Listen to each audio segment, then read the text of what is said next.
मेरा नाम प्रकाश यस है। मैं रेवण सिद्धेश्वर हाई स्कूल में काम कर रहा हूँ। बच्चों, पहले 8वीं कक्षा विद्यार्थियों को स्वागत करता हूँ। आज 8वीं कक्षा के एक संकलित को आज शुरू करता हूँ। संकलित का नाम है संतुलित आहार। पाठ का नाम क्या है बच्चों?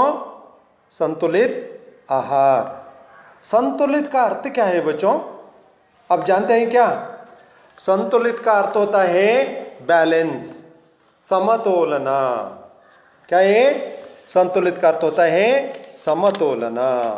आहार का अर्थ क्या है? अंग्रेजी में क्या कहते हैं बच्चों? फूड कहते हैं। आहार, कन्नड़ में भी आहार कहते हैं।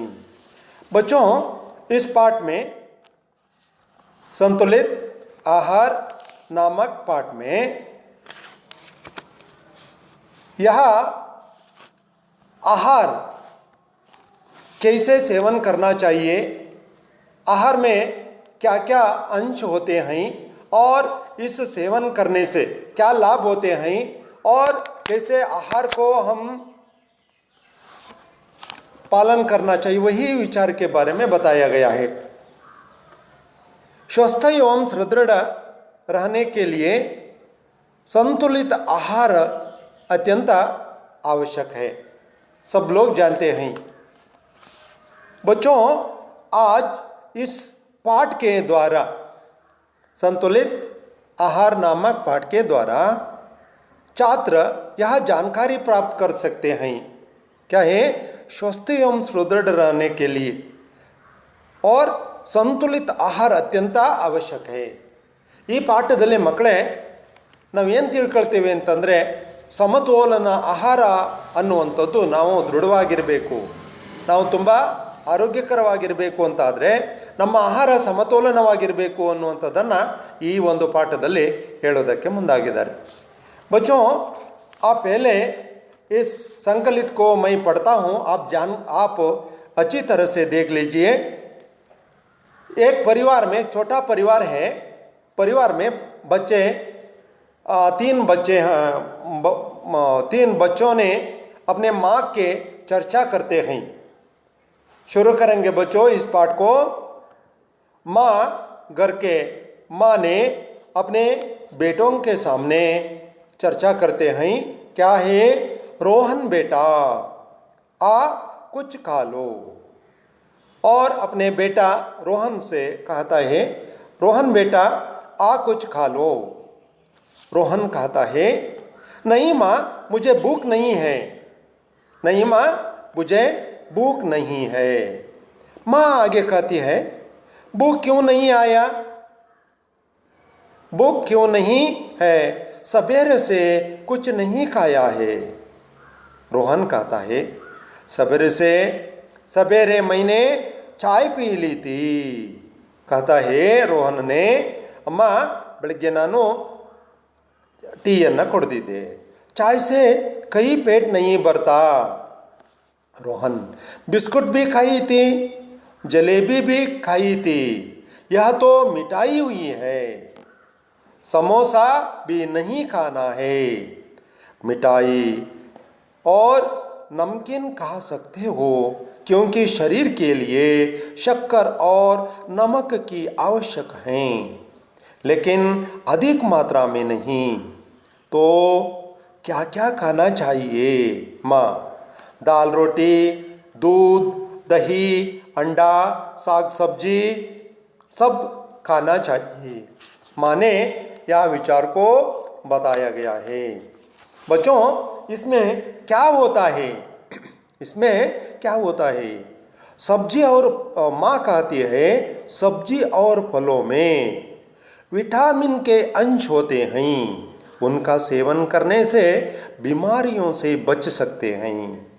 प्रीतम कहता है, हाँ चाची, कहते हैं रोज एक सेब खाओ और डॉक्टर से दूर रहो।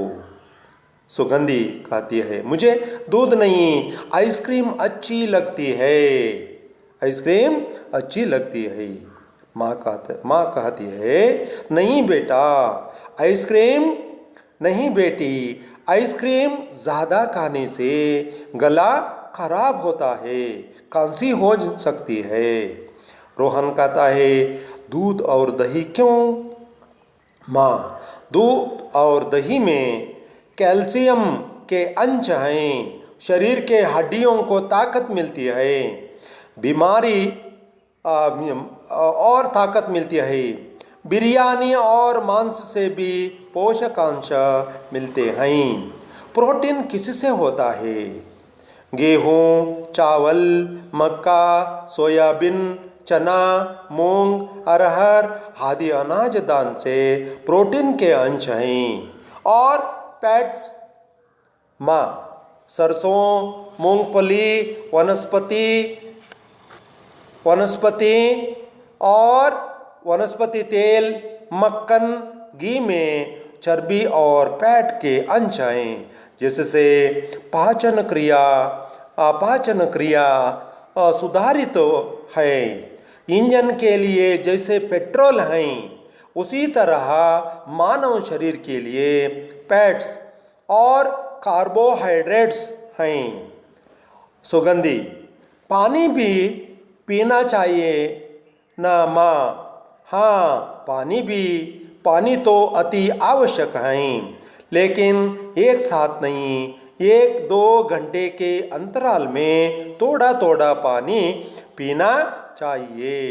रोहन, संतुलित भोजन से क्या मतलब है? संतुलित भोजन से क्या मतलब है? माँ कहती है, शरीर को स्वस्थ और सुदृढ़ रखने के लिए सही मात्रा में प्रोटीन, विटामिन, खनिज, कार्बोहाइड्रेट्स और फैट्स युक्त आहार का सेवन करना ही संतुलित भोजन कहलाता है। सुगंधी, चलो रोहन और प्रीतम, मेरे पेट में तो चूहे दौड़ने लगे हैं, सारा खाना खाली कर देंगे। सारा नहीं, थोड़ा थोड़ा सब पदार्थ खा लो। सुगंधी, रोहन एक ही स्वर में बोलते हैं, माँ जल्दी परोसिए। माँ, चलिए, आपके पिताजी भी आ गए, सब मिलकर आराम से खाएंगे। बच्चों, अब तक यहाँ संकलित में आहार की संबंधित विषय के बारे में हम चर्चा किए गए हैं। आज तो इस तरह से बच्चों इस पाठ के सारांश के बारे में हम चर्चा करेंगे।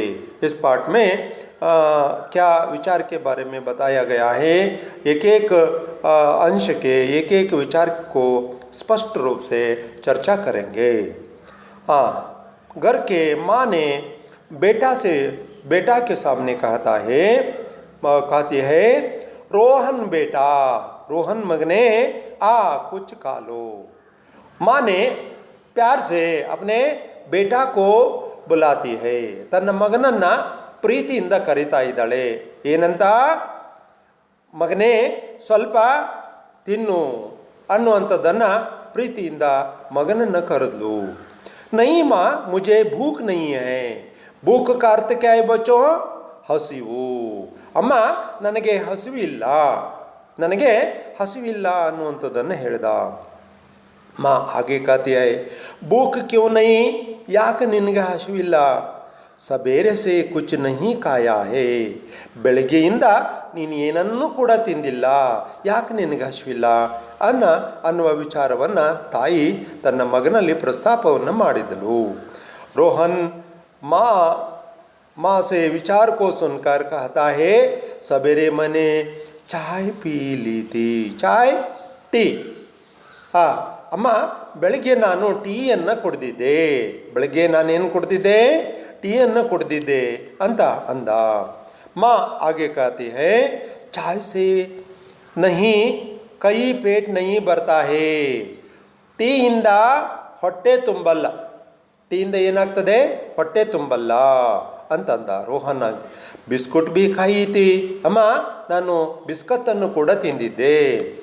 और जलेबी खाई थी, ನಾನು ಜಿಲೇಬಿಯನ್ನು ಕೂಡ ತಿಂದಿದ್ದೆ। माँ आगे कहती है, यह तो ಮಿಠಾಯಿ ಹುಯಿ ಹೈ. ಮಗನೇ ಇದೆಲ್ಲ ಏನಾಗುತ್ತೆ ಅಂದರೆ ಸ್ವೀಟ್, ಸಿಹಿ ಪದಾರ್ಥ. और सुगंधी कहते हैं ಸಮೋಸ ಬಿ ನಹಿ ಖಾನಾ ಹೇ, ಸಮೋಸವನ್ನು ತಿಂದಿಲ್ವೇ ಅನ್ನುವಂಥದ್ದನ್ನು ಹೇಳಿದ್ಲು ಸುಗಂಧಿ. ಯಾರ ಹತ್ರ? ತಾಯಿ ಹತ್ರ. ಅದಕ್ಕೆ ಸುಗಂಧಿಗೆ ಆ ವಿಚಾರವನ್ನು ಕೇಳಿದ ತಾಯಿ ಹೇಳ್ತಾ ಇದ್ದಾಳೆ, ಮಿಠಾಯಿ और नमकीन खा सकते हो क्योंकि शरीर के लिए शक्कर और नमक की आवश्यक है.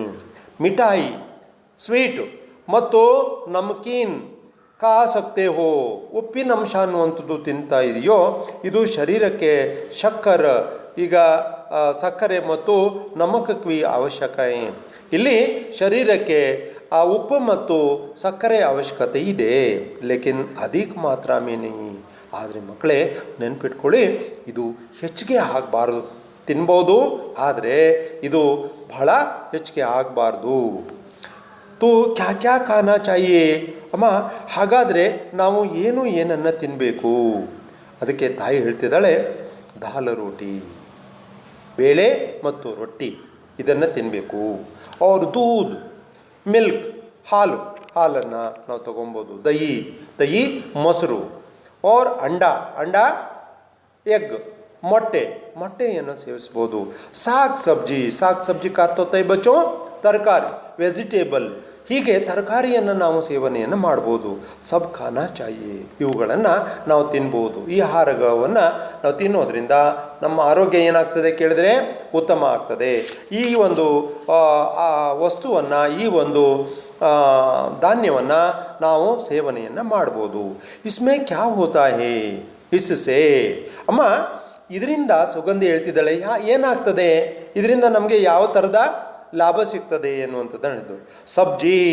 ಸಬ್ಜಿ ವೆಜಿಟೇಬಲ್, ತರಕಾರಿ, और फलों में, ಹಣ್ಣುಗಳಲ್ಲಿ ಫ್ರೂಟ್ಸ್, ಆ ಹಣ್ಣುಗಳಲ್ಲಿ ವಿಟಾಮಿನ್ ಕೆ ಅಂಶ್ ಹೋತೆ ಹೈ.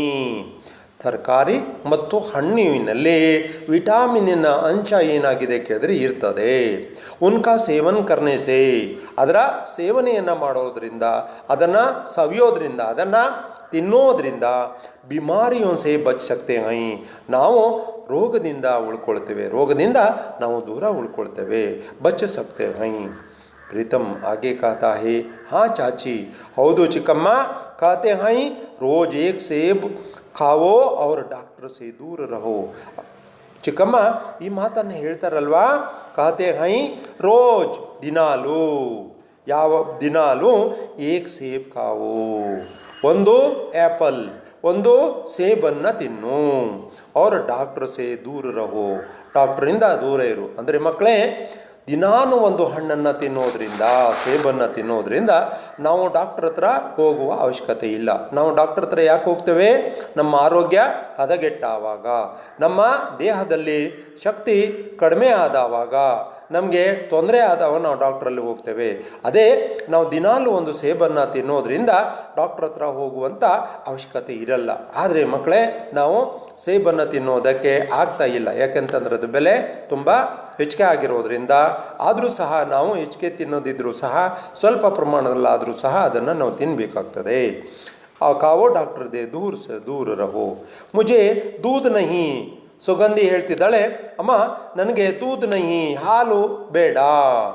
और ಐಸ್ ಕ್ರೀಮ್ ಅಚ್ಚಿ ಲಗ್ತಿ ಹೈ, ಅಮ್ಮ ನನಗೆ ಹಾಲು ಬೇಡ, ಐಸ್ ಕ್ರೀಮ್ ಅನ್ನುವಂಥದ್ದು ನನಗೆ ತುಂಬ ಇಷ್ಟ ಅಂತ ಹೇಳ್ತಿದ್ದಾಳೆ. ಈಗ ಮಕ್ಕಳೇ, ನೀವು ಶಾಲೆಯಲ್ಲಿ ನೀವು ಬೆಳಗ್ಗೆ ಏನು ಮಾಡ್ತೀರಾ? ಹಾಲನ್ನು ಕುಡಿತೀರಲ್ವಾ? ಹಾಲು ಯಾಕೆ ಅಂತಂದರೆ ನಮಗೆ ಅದು ನಮ್ಮ ದೇಹದಲ್ಲಿ ಏನಾಗ್ತದೆ ಕೇಳಿದ್ರೆ ಕ್ಯಾಲ್ಸಿಯಂ ಅಂಶ ಅನ್ನುವಂಥದ್ದು ಬರ್ತದೆ. ಆದ್ದರಿಂದ ಏನಾಗ್ತದೆ ಕೇಳಿದ್ರೆ ನಮ್ಮ ಬೋನು, ನಮ್ಮ ಮೂಳೆಗಳು ಏನಾಗ್ತವೆ ಕೇಳಿದ್ರೆ ಗಟ್ಟಿ ಆಗ್ತವೆ. ಹಾಗಾಗಿ ಹಾಲನ್ನು ಕೊಡ್ತಕ್ಕಂಥದ್ದು ಕ್ಷೀರಭಾಗ್ಯ ಅನ್ನುವಂಥ ವ್ಯವಸ್ಥೆಯನ್ನು ಸರ್ಕಾರ ಜಾರಿಗೆ ತಂದಿದೆ. ಆಯಿತು. ನೈ ಬೇಟಿ ಮಾನೆ ಕಾತಿ ಹೈ, ಇಲ್ಲ ಮಗಳೇ, ಐಸ್ ಕ್ರೀಮ್ ಜ್ಯಾದಾ ಖಾನೆ ಸೆ, ಐಸ್ ಕ್ರೀಮನ್ನು ಹೆಚ್ಚಿಗೆ ತಿನ್ನೋದ್ರಿಂದ, ಐಸ್ ಕ್ರೀಮನ್ನು ಹೆಚ್ಚಿಗೆ ನಾವು ಸೇವನೆ ಮಾಡೋದ್ರಿಂದ ಗಲಾ ಖರಾಬ್ ಹೋತಾ ಹೈ, ನಮ್ಮ ಗಂಟ್ಲು ಏನಾಗ್ತದೆ? ಖರಾಬ್ ಹೋನಾ, ಇಲ್ಲಿ ಬುರಾ ಹೋನಾ, ಕೆಟ್ಟು ಹೋಗ್ತದೆ. ಯಾಕಂತಂದರೆ ನಮಗೇನಾಗ್ತದೆ ಕೇಳಿದ್ರೆ ಖಾನ್ಸಿ ಹೋ ಸಕ್ತಿ ಹೇ, ನಮಗೇನಾಗ್ತದೆ ಖಾನ್ಸಿ ಕೆಮ್ಮು ಕೂಡ ಬರ್ತದೆ. ಹಾಗಾಗಿ ನಾವು ಐಸ್ ಕ್ರೀಮನ್ನು ಏನು ಮಾಡಬೇಕು, ಹೆಚ್ಚಿಗೆಯನ್ನು ತಿನ್ನಬಾರ್ದು. ಐಸ್ ಕ್ರೀಮ್ ನಮ್ಮ ಆರೋಗ್ಯಕ್ಕೆ ಒಳ್ಳೆಯದಲ್ಲ.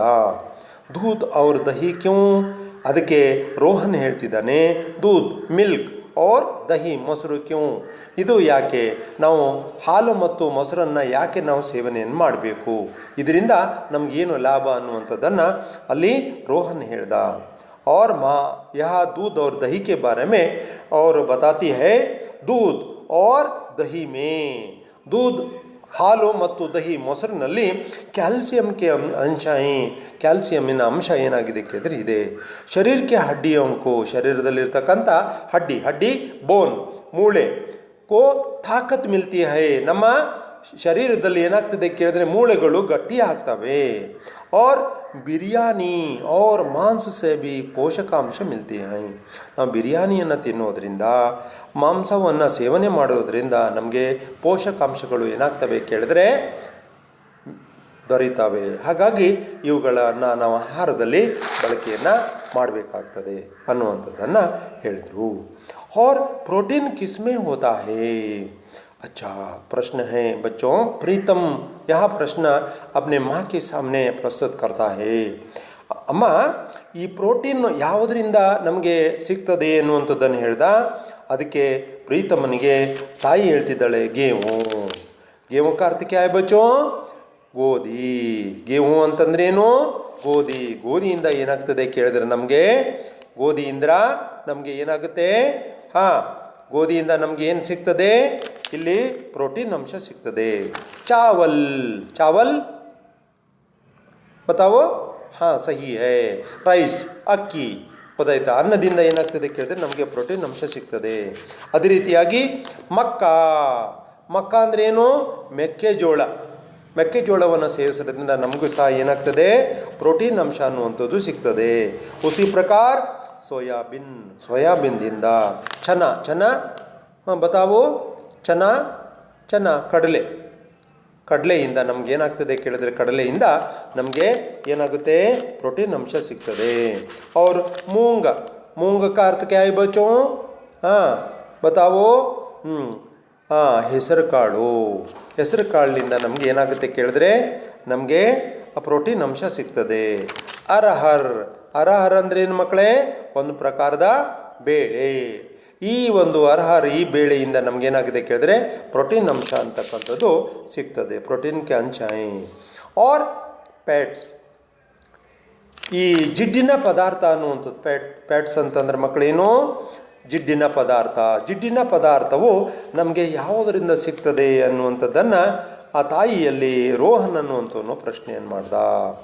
ಸರ್ಸೋ ಮೂಂಗ್ಫಲಿ. ಸರ್ಸೋ ಅಂತೇನೇನು ಮಕ್ಕಳೇ? ಸಾಸಿವೆ. ಮೂಂಗ್ಫಲಿ ಕಡಲೆ ಬೀಜ, ಗೊತ್ತಾಯ್ತಾ? ಸಾಸಿವೆ ಮತ್ತು ಕಡಲೆ ಬೀಜದಲ್ಲಿ ಮತ್ತು ವನಸ್ಪತಿ ತೈಲ, ವನಸ್ಪತಿಯಲ್ಲಿ ಸಿಗ್ತಕ್ಕಂಥ ಎಣ್ಣೆ ಮತ್ತು ಮಕ್ಕನ್, ಹೀಗೆ ಆ ಒಂದು ಇದರಲ್ಲಿ ಏನಾಗುತ್ತೆ ಕೇಳಿದ್ರೆ ನಮಗೆ ಸಂಪೂರ್ಣವಾಗಿ ಇದು ಸಿಗ್ತದೆ ಅನ್ನುವಂಥದ್ದನ್ನು ಹೇಳಿದರು. ಮಕ್ಕನ್ ಗೀ ಮೇ ಚರ್ಬಿ, ಗೀ ತುಪ್ಪ ಅಲ್ವಾ? ಚರ್ಬಿಯಲ್ಲಿ ಏನಾಗುತ್ತೆ ಕೇಳಿದ್ರೆ ನಮಗೆ ಜಿಡ್ಡಿನ ಪದಾರ್ಥವು ಸಿಗ್ತದೆ. ಫ್ಯಾಟ್ ಕಾ ಅಂಶ, ಇಲ್ಲಿ ಫ್ಯಾಟಿನ ಅಂಶ ಅನ್ನುವಂಥದ್ದು ನಮಗೆ ದೊರೀತದೆ. और जिससे ಪಾಚನ ಕ್ರಿಯಾ ಸುಧಾರಿತ ಹೇ, ಇದಕ್ಕೆ ಪಚನ ಶಕ್ತಿ, ನಾವು ತಿಂದಿರ್ತಕ್ಕಂಥ ಆಹಾರ ಜೀರ್ಣ ಆಗಬೇಕು ಅಂತಂದರೆ, ಪಾಚನ ಆಗಬೇಕು ಅಂತಂದರೆ ಇಲ್ಲಿ ನಮಗೆ ಈ ಒಂದು ಜಿಡ್ಡಿನ ಅಂಶಗಳು ಸಹ ನಮ್ಮ ದೇಹದೊಳಗಡೆ ಇರಬೇಕಾಗ್ತದೆ. ಇದ್ರೆ ಏನಾಗ್ತದೆ? ನಾವು ಬೇಗನೆ ಅದನ್ನು ಅರಗಿಸ್ಕೊಳ್ತೇವೆ, ಅದನ್ನು ಸ್ವೀಕರಿಸ್ತೇವೆ. ಇಂಜನ್ ಕೇಲಿಯೇ ಜೈಸೆ ಪೆಟ್ರೋಲ್ ಹೈ, ಒಂದು ಇಂಜನ್ ಮೂವ್ ಆಗಬೇಕು ಅಂತ ಆದರೆ, ಒಂದು ಇಂಜನ್ ಅನ್ನುವಂಥದ್ದು ಚಲಿಸಬೇಕು ಅಂತ ಆದರೆ ಅದಕ್ಕೆ ಪೆಟ್ರೋಲ್ ಜೈಸೆ ಹೈ, ಹೇಗೆ ಪೆಟ್ರೋಲು ನಾವು ಅದಕ್ಕೆ ಹಾಕ್ತಾವಾಗ ಮೂವ್ ಆಗ್ತದೆಯೋ ಅದೇ ರೀತಿಯಾಗಿ ಜಿಡ್ಡಿನ ಪದಾರ್ಥವು ಸಹ ನಮ್ಮ ದೇಹದೊಳಗಡೆ ಇದ್ದರೆ ಮಾತ್ರ ನಮ್ಮ ಶರೀರ ಅನ್ನುವಂಥದ್ದು ಕೆಲಸ ಮಾಡುವುದಕ್ಕೆ ಸಾಧ್ಯ. आगे कहता है उसी तरह मानव शरीर के लिए ಫ್ಯಾಟ್ಸ್ और ಕಾರ್ಬೋಹೈಡ್ರೇಟ್ಸ್ ಇಲ್ಲಿ ಫ್ಯಾಟ್ಸ್ ಅನ್ನುವಂಥದ್ದು ಮತ್ತು ಕಾರ್ಬೋಹೈಡ್ರೇಟ್ಸ್ ಅಂತಕ್ಕಂಥದ್ದು ಕೂಡ ನಮಗೆ ಬೇಕಾಗ್ತದೆ ಎನ್ನುವಂಥದ್ದನ್ನು ಹೇಳಿದರು. ಸುಗಂಧಿ ಆ ನಂತರದಲ್ಲಿ ತಾಯಿಗೆ ಇನ್ನೊಂದು ಪ್ರಶ್ನೆಯನ್ನು ಮಾಡ್ತಿದ್ದಾಳೆ. ಪಾನಿ ಬಿ ಪೀನಾ ಹಿ ಚಾಹಿಯೇ ನಮ, ಅಮ್ಮ ನಮಗೆ ನೀರು ಅವಶ್ಯಕತೆ ಇಲ್ವೇ, ನೀರು ಬೇಕಲ್ವಾ ಅನ್ನುವಂಥದ್ದನ್ನು ಹೇಳಿದ್ಲು. ಹಾಂ माँ यह सुगंधी बताई गई प्रश्न को उत्तर देती है. हाँ ಪಾನಿ ತೋ ಅತಿ ಅವಶ್ಯಕ ಹೇ, ನೀರು ಸಹ ನಮಗೇನಾಗಿದೆ ತುಂಬ ಅವಶ್ಯಕವಾಗಿರ್ತಕ್ಕಂಥದ್ದು, ನೀರು ನಮಗೆ ತುಂಬ ಅವಶ್ಯಕವಾಗಿರ್ತಕ್ಕಂಥದ್ದು. ಲೇಕಿನ್ ಏಕ್ ಸಾಥ್ ನಹೀ, ಆದರೆ ಒಂದೇ ಸಾರಿ ಅಲ್ಲ. ನೀರನ್ನು ಸಹ ನಾವು ಒಂದೇ ಸಾರಿ ಕುಡಿತಕ್ಕಂಥದ್ದಲ್ಲ. ನೀವೆಲ್ಲ ಸ್ಕೂಲಿಗೆ ಬಾಟ್ಲಿಯಲ್ಲಿ ನೀರು ತರ್ತಿರಲ್ವಾ, ಅದನ್ನು ಒಂದೇ ಸಾರಿ ಕುಡಿಬಾರ್ದು. ಅದನ್ನು ನಾವೇನು ಮಾಡಬೇಕು, ನೀರನ್ನು ಕುಡಿಯೋದಕ್ಕೂ ಸಹ ನಮ್ಮ ಸಮಯ ಇದೆ. 1-2 ಗಂಟೆಗೆ ಅಂತರಾಲ್ ಬೀಚ್ 1 ಗಂಟೆ 2 ಗಂಟೆ ಅದರ ಮಧ್ಯದಲ್ಲಿ ಏನು ಮಾಡಬೇಕು, ತೋಡಾ ಸ್ವಲ್ಪ ಸ್ವಲ್ಪ ಏನೋ ಪಾನಿ ಪೀನಾ ಚಾಹಿಯೇ, ಸ್ವಲ್ಪ ನೀರನ್ನು ನಾವು ಸೇವಿಸಬೇಕಾಗ್ತದೆ. ಹೀಗೆ ನಮ್ಮ ದೇಹಕ್ಕೆ ನೀರು ಸಹ ಅತ್ಯಂತ ಅವಶ್ಯಕವಾಗಿರ್ತಕ್ಕಂಥದ್ದು.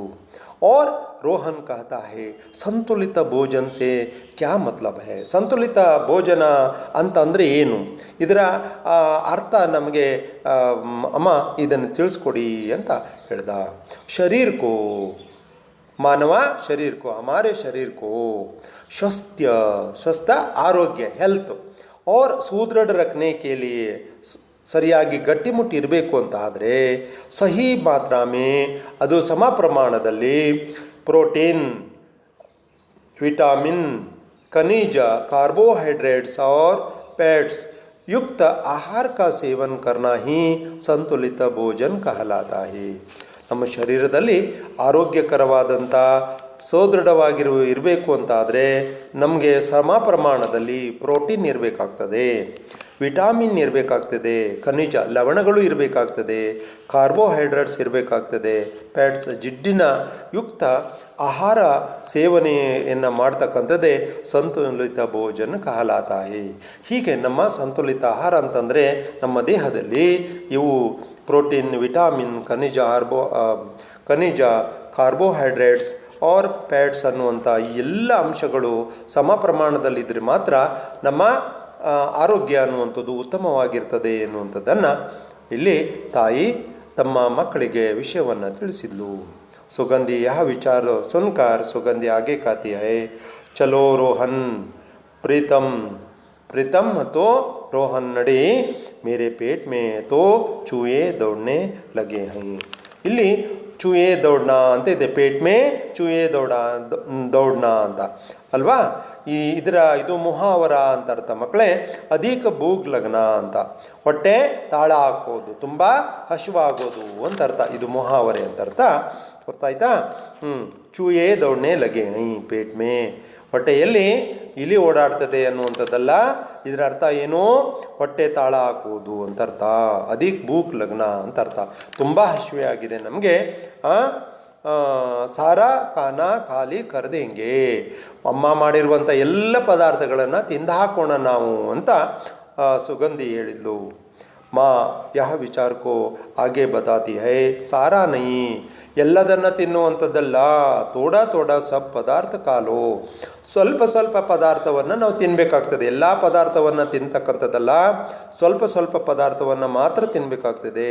ಸುಗಂಧಿ ಅವರು ರೋಹನ್ ಮಾ ಜಲ್ದಿ ಪರೋಸಿಯೇ, ಅಮ್ಮ ನಮಗೆ ಬೇಗ ಬಡಿಸು, ನಮಗೆ ತುಂಬ ಹಸಿವಾಗ್ತಾ ಇದೆ, ಹಾಗಾಗಿ ನಮಗೆ ಬೇಗ ಬಡಿಸು ಅನ್ನುವಂಥದ್ದನ್ನು ಹೇಳ್ತಾ ಇದ್ದಾನೆ. ಆಗೆ ಕಾತಿ ಹೈ, ಚಲಿಯೇ ಆಪ್ಕೆ ಪಿತಾಜ್ ಭಿ ಆ ಗಯೇ, ನಡೀರಿ ನಿಮ್ಮ ಅಪ್ಪಾಜಿನೂ ಕೂಡ ಬಂದಿದ್ದಾರೆ. ಸಬ್ ಮಿಲ್ಕರ್ ಆರಾಮ್ ಸೆ ಕಾಯಂಗೆ, ಎಲ್ಲರೂ ಸೇರಿಕೊಂಡು ನೀವು ಊಟವನ್ನು ಮಾಡೋರಂತೆ. ನಿಮ್ಮ ತಂದೆನೂ ಕೂಡ ಈಗ ಬಂದಿದ್ದಾರೆ, ಹಾಗಾಗಿ ನೀವೆಲ್ಲ ಮಕ್ಕಳೇ ನೀವೆಲ್ಲರೂ ಸೇರಿಕೊಂಡು ಇಲ್ಲಿ ಊಟವನ್ನು ಮಾಡೋರಂತೆ. ಊಟ ಅಂತಕ್ಕಂಥದ್ದು ಎಲ್ಲರಿಗೂ ಬೇಕಾಗಿರ್ತಕ್ಕಂಥ ಅಂಶ. ಆದರೆ ಊಟವನ್ನು ಮಾಡುವಂಥ ಸಂದರ್ಭದಲ್ಲಿ ನೀವು ಯಾವ್ಯಾವುದನ್ನು ಬಳಸಬೇಕಾಗ್ತದೆ, ಯಾವ್ಯಾವುದನ್ನು ಹೆಚ್ಚಿನ ಆದ್ಯತೆಯನ್ನು ಕೊಡಬೇಕಾಗ್ತದೆ ಎನ್ನುವಂಥದ್ದನ್ನು ನೀವು ತಿಳ್ಕೊಬೇಕಾಗ್ತದೆ ಎನ್ನುವಂಥದ್ದನ್ನು ಹೇಳುವುದಕ್ಕೆ ಮುಂದಾದ್ದು. ಹೀಗೆ ಮಾನವನ ಜೀವನದಲ್ಲಿ ಈ ಒಂದು ಸಮತೋಲನ ಸಂತುಲಿತ ಆಹಾರ ಅನ್ನುವಂಥದ್ದು ಹೇಗೆ ಬೇಕಾಗ್ತದೆ ಅನ್ನುವಂಥದ್ರ ಬಗ್ಗೆ ಇಲ್ಲಿ ತುಂಬ ಸೊಗಸಾಗಿ ಚರ್ಚೆಯನ್ನು ಮಾಡಿದ್ದಾರೆ ಮಕ್ಕಳೇ. हाँ, और एक एक वाक्य की संबंधित प्रश्न है बच्चों आपकी किताब में अंतिम रोमन संख्या में है. एक वाक्य में उत्तर लिखिए. मैं प्रश्न पूछता हूँ, आप उत्तर दे दो. रोहन ने सवेरे क्या क्या खाया था? ಬೆಳಗ್ಗೆ ರೋಹನನು ಏನು ಏನನ್ನ ತಿಂದಿದ್ದನು? बताओ. रोहन ने सवेरे बिस्कुट और जिलेबी खाया था. बिस्कुट ಮತ್ತು ಜಿಲೇಬಿಯನ್ನು ಅವನೇನು ಮಾಡಿದ್ದ ಕೇಳಿದ್ರೆ ತಿಂದಿದ್ದ. और किसको आइसक्रीम अच्छी लगती है? ಯಾರಿಗೆ ಐಸ್ ಕ್ರೀಮ್ ಅನ್ನುವಂಥದ್ದು ತುಂಬ ಇಷ್ಟವಾಗಿತ್ತು? बताओ. हाँ, सही है. सुगंधी को, हाँ, वाक्य में बताओ. सुगंधी को आइसक्रीम अच्छी लगती है. फिर से एक बार बताओ. हाँ, सुगंधी को आइसक्रीम अच्छी लगती है. और आगे अगला प्रश्न है बच्चों, प्रश्न संख्या 4. अधिक आइसक्रीम खाने से क्या होता है? हाँ, सोचो. हाँ, ठीक है. अधिक आइसक्रीम खाने से गला खराब होता है. खराब होना, बुरा होना. ಹೆಚ್ಚು ಐಸ್ಕ್ರೀಮನ್ನು ತಿನ್ನೋದ್ರಿಂದ ನಮಗೇನಾಗ್ತದೆ? ಗಂಟಲು ಅನ್ನುವಂಥದ್ದು ಕೆಟ್ಟೋಗ್ತದೆ ಅಲ್ವಾ? ಹೆಚ್ಚು ಗಂಟಲು ಅನ್ನುವಂಥದ್ದು ಕೆಟ್ಟೋಗ್ತದೆ ಅನ್ನುವಂಥದ್ದನ್ನು ಹೇಳಿದರು. ಹಾಂ, और अगला प्रश्न है बच्चों, 2 या 3 वाक्यों में उत्तर लिखिए. 2 ಅಥವಾ 3 ವಾಕ್ಯಗಳಿಗೆ ಉತ್ತರವನ್ನು ಬರೆಯಿರಿ ಅಂತ ಇದೆ ಅಲ್ವಾ? प्रोटीन के अंश किन चीज़ों में प्राप्त कर सकते हैं? ಪ್ರೋಟೀನಿನ ಅಂಶವು ಯಾವ ವಸ್ತುವಿನಲ್ಲಿ ನಮಗೆ ಲಭಿಸುತ್ತದೆ ಅಥವಾ ದೊರೆಯುತ್ತದೆ? बताओ. हाँ, सही है. कोशिश करो. और एक बार मैं प्रश्न बताता हूँ. प्रोटीन के अंश, ಪ್ರೋಟೀನಿನ ಅಂಶವು ಯಾವ ವಸ್ತುವಿನಲ್ಲಿ ನಮಗೆ ಸಿಗುತ್ತದೆ? हाँ, चीज़ का नाम बताओ. हाँ, बताओ. हाँ, सही है. गेहूँ, चावल, मक्का, सोयाबीन, चना, मूंग, अरहर आदि अनाज दान में प्रोटीन के अंश हैं. ಮುಂತಾದ ವಸ್ತುವಿನಲ್ಲಿ ಅನಾಜ್ ಮುಂತಾದ ವಸ್ತುವಿನಲ್ಲಿ ಏನಾಗ್ತದೆ ಕೇಳಿದ್ರೆ ಪ್ರೋಟೀನ್ ಅಂಶ ಅಂತಕ್ಕಂಥದ್ದು ನಮ್ಮ ದೇಹದಲ್ಲಿ ಇರ್ತದೆ ಸೇವನೆಯನ್ನು ಮಾಡಿದ್ರೆ ಅನ್ನುವಂಥದ್ದನ್ನು ಹೇಳಿದಾರಲ್ವಾ. अच्छा, और एक प्रश्न है बच्चों, संतुलित आहार का मतलब क्या है? ಸಂತುಲಿತ, ಬ್ಯಾಲೆನ್ಸ್ ಆಹಾರ ಅಂತಂದ್ರೆ ಏನು, ಅದರ ಬಗ್ಗೆ ತಿಳಿಸಿ ಅಂತ ಹೇಳಿದ್ದಾರೆ ಅಲ್ವಾ? बताओ. हाँ, ಸಂತುಲಿತ ಆಹಾರ का मतलब क्या है? ಸಮತೋಲನ ಆಹಾರ ಎಂದರೇನು ಅಂತ ಪ್ರಶ್ನೆ ಕೇಳಿದಾರಲ್ವಾ? बताओ. हाँ, शरीर को स्वस्थ और सुदृढ़ रखने के लिए, स्वस्थ और सुदृढ़ रखने के लिए सही मात्रा में प्रोटीन, विटामिन, खनिज, कार्बोहाइड्रेट्स और फैट्स युक्त आहार का सेवन करना ही संतुलित भोजन कहलाता है. फिर से एक बार बताओ. सही है. शरीर को स्वस्थ और सुदृढ़ रखने के लिए सही मात्रा में प्रोटीन, विटामिन, खनिज, कार्बोहाइड्रेट्स आदि का गुण और युक्त आहार का सेवन करना ही संतुलित भोजन कहलाता है. संतुलित भोजन कहलाता है. बच्चों, आपके किताब में व्याकरण की संबंधित विषय को बताया गया है. मैं शब्द बताता हूँ, यहाँ अगला विचार को आप बताइए। पुल्लिंग शब्द, पुल्लिंग और स्त्रीलिंग शब्द। पुरुषवाचक शब्द को पुल्लिंग कहते हैं। हाँ, और मैं बताना चाहता हूँ बच्चों, बाप, चाचा, बेटा, 3 शब्दों को स्त्रीलिंग शब्द बताओ। हाँ, बाप का स्त्रीलिंग शब्द है माँ। बाप पुल्लिंग शब्द है, माँ स्त्रीलिंग शब्द है। चाचा पुल्लिंग शब्द है, बताओ चाची, सही है, चाची स्त्रीलिंग शब्द है। बेटा पुल्लिंग शब्द है, बेटी सही है, स्त्रीलिंग शब्द है। उसी प्रकार विलोम शब्द, अपोजिट वर्ड, ವಿಪರ್ಯಾರ್ಥಕ ಶಬ್ದ कहते हैं। ವಿಲೋಮ ಶಬ್ದವನ್ನು ಹೇಳ್ತಕ್ಕಂಥದ್ದು, ನೀವು ವಿರುದ್ಧಾರ್ಥಕ ಪದವನ್ನು ಹೇಳಿರಿ ಅಂತ ನಾನು ಕೆಲವು ಶಬ್ದಗಳನ್ನು ಹೇಳ್ತೇನೆ, ನೀವು ಪ್ರಯತ್ನವನ್ನು ಮಾಡಿ। ಕೋಚ್, ಸಬೇರಾ, आवश्यक, अधिक, 1 2 3 4 ಶಬ್ದ हैं। कोच, ಸಬೇರಾ, आवश्यक, अधिक, ನಿಮ್ಮ ಪಾಠದಲ್ಲಿ ಬಂದಿರುವಂಥ ಈ ಶಬ್ದಗಳಿಗೆ ವಿರುದ್ಧಾರ್ಥಕ ಪದವನ್ನು ನೀವು ಹೇಳಬೇಕಾಗ್ತದೆ। कुछ का विलोम शब्द बताओ। हाँ, सही है, बहुत। और एक ज़्यादा, दोनों सही है, ಎರಡು ಸರಿ ಮಕ್ಕಳೇ ಅಲ್ವಾ। ಹಾಂ, ज़्यादा ಅಂತಂದರೂ ಸರಿ, ಬಹುತ್ ಅಂತಂದರೂ ಕೂಡ ಸರಿ। ಸಬೇರಾ, ಸಬೇರಾ ಅಂತಂದರೆ ಹಾಂ ಸುಬಹ ಅಂತ, ಬೆಳಗ್ಗೆ। हाँ, सायंकाल कन्नड़ में कहते हैं ना, हिंदी में शाम, सही है। आवश्यक, हाँ सही है, अनावश्यक, सही है। अधिक, अधिक ज़्यादा, बहुत, हाँ सही है। कम ಅಲ್ವಾ, ಕಡಿಮೆ ಅನ್ನುವಂಥ ಅರ್ಥದಲ್ಲಿ ನಾವು ಬಳಕೆಯನ್ನು ಮಾಡ್ತೀವಲ್ವಾ। ಅದೇ ರೀತಿಯಾಗಿ ಏಕವಚನ ಬಹುವಚನ ಶಬ್ದ है बच्चों। रोटी, सब्जी, हड्डी, 3 शब्द हैं।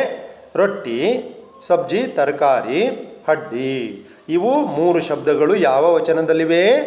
ಏಕವಚನದಲ್ಲಿವೆ। ಏಕವಚನ ಅಂದ್ರೇನು?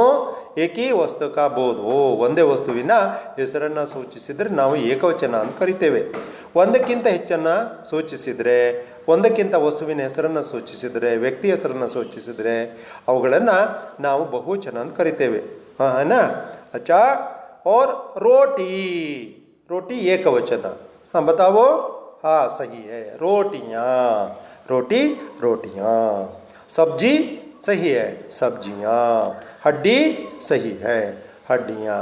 अच्छा बच्चों, अब तक इस पाठ में आए हुए एक एक वाक्य की प्रश्न के बारे में हम चर्चा किए गए हैं।